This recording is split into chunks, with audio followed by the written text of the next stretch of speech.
Salam sejahtera bagimu dan salam sehat. Kiranya kasih karunia dan damai sejahtera Allah menyertaimu, saudaraku sekalian. Saudara-saudara, Lembaga Alkitab Indonesia membuat judul dari perikop nas khotbah ini mengenai doa jemaat. Dan selanjutnya di dalam Almanak HKBP diberi rumusan tema tanggung jawab orang Kristen dalam politik. Saudaraku, Rasul Paulus memberi nasihat kepada Timotius. Naikkanlah permohonan, doa syafaat dan ucapan syukur untuk semua orang, untuk raja-raja dan untuk semua pembesar, agar kita dapat hidup tenang dan tenteram dalam segala kesalehan dan kehormatan. Ayat 1 dan 2, saudara-saudara. Siapa yang tidak menginginkan hidupnya tenang dan tenteram? Sebagai individu, keluarga, persekutuan, dan sebagai bangsa atau negara merindukan ketenangan dan ketenteraman. Untuk itulah, saudara-saudara, menuju ke sana Rasul Paulus menasihatkan Timotius yang masih muda untuk menghidupi doa. Pertama, naikkanlah permohonan. Kata ini dapat berarti menemui atau menjumpai, dan selanjutnya melakukan pembicaraan yang akrab. Di dalamnya ada penyampaian permohonan. Demikianlah makna kata kalimat naikkanlah permohonan kepada Tuhan di dalam nas ini. Semua jemaat diundang untuk menemui, menjumpai Tuhan dan berkomunikasi akrab dengan Tuhan. Tuhan ingin kita untuk membawa permintaan kita kepadanya, dan Ia selalu mendengarkan segala permohonan kita. Kedua, doa syafaat. Syafaat berarti datang di hadapan Tuhan dengan tujuan menggantikan posisi seseorang, intercession. Datang mendekat dan berdoa di hadapan Tuhan untuk menggantikan posisi orang lain. Artinya, doa syafaat dilakukan bukan untuk kepentingan diri sendiri, namun adalah untuk kepentingan orang lain. Sama seperti Yesus yang berdoa kepada Bapa, bukan untuk diri sendiri, tetapi untuk seluruh manusia. Dikatakan dalam ayat 5, Allah itu Esa, dan Esa pula Dia yang menjadi pengantara antara Allah dan manusia, yaitu manusia Kristus Yesus yang telah menyerahkan dirinya sebagai tebusan bagi semua manusia. Ketiga, ucapan syukur. Doa tidak hanya berarti memohon sesuatu kepada Allah, tetapi bersyukur kepada Allah atas segala sesuatu yang telah diberikan. Benar, di dalam doa kita berhak menyampaikan permohonan kepada Allah, namun kita juga wajib bersyukur kepadanya melalui doa-doa yang kita ucapkan.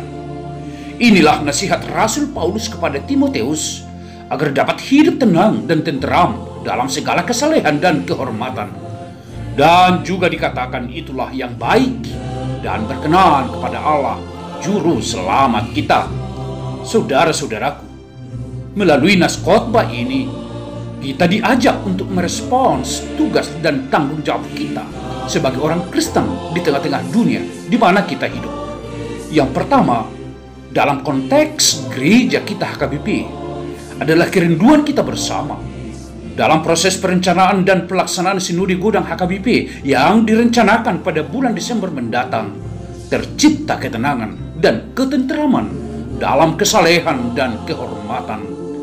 Untuk itu, saudara-saudaraku, maulah kiranya kita semua menyampaikan permohonan, melakukan doa syafaat, dan juga berdoa mengucap syukur kepada Tuhan.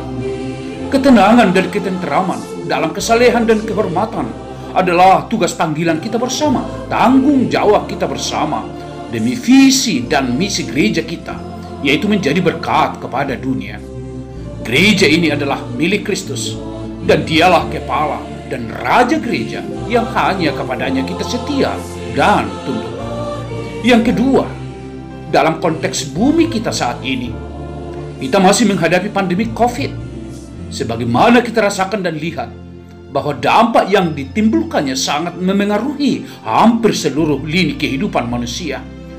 Banyak orang yang kehilangan pekerjaan, beban semakin berat. Dan hingga saat ini, komunikasi dan interaksi sosial kita masih ketat dengan protokol kesehatan. Bahkan, giat peribadahan kita belum dapat berjalan sebagaimana biasanya. Di tengah-tengah keadaan seperti ini, firman Tuhan mengajak kita semua untuk tidak jemu-jemu menaikkan doa permohonan kepada Tuhan, untuk tekun melakukan doa syafaat, mendoakan orang lain dalam penderitaan dan pergumulannya, dan secara sungguh-sungguh berdoa dalam doa ucapan syukur kepada Tuhan, karena Dialah pencipta dan pemelihara kehidupan kita semua. Yang ketiga, saudaraku, dalam konteks berbangsa dan bernegara, pada bulan Desember yang akan datang di beberapa daerah, kabupaten, kota, dan provinsi akan dilaksanakan pilkada serentak. Kehadiran kita sebagai warga Kristiani dalam konteks bernegara dan berbangsa adalah sebagai keluarga besar. Tidak ada seorang pun dikecualikan. Semuanya mempunyai hak dan kewajiban yang sama. Oleh karena itu, adalah tugas dan tanggung jawab kita untuk mendoakan pemerintah, mendoakan para penguasa-penguasa, menyampaikan suara kenabian kepada pemerintah, supaya pilkada ini berjalan di dalam ketenangan dan ketenteraman, berjalan benar dan adil, demi dan untuk masyarakat adil dan makmur, demi dan untuk kesatuan dan persatuan bangsa kita, demi dan untuk terciptanya keadilan sosial bagi seluruh rakyat Indonesia. Merah putih adalah pilihan kita. Pilihlah pemimpin yang takut akan Tuhan, dapat dipercaya, benci kepada pengejaran suap, dan memiliki kompetensi. Saudara-saudaraku yang kekasih, kiranya renungan khotbah ini menguatkan kita semua, menyemangati kita semua, serta meneguhkan hati kita semua untuk membangun pengharapan kepada Tuhan, bahwa di dalam Tuhan kita akan menemukan dan merasakan ketenangan dan kedamaian. Berkeluh kesah karena beratnya beban kehidupan adalah manusiawi, tetapi jangan menjadi putus asa, hampa pengharapan.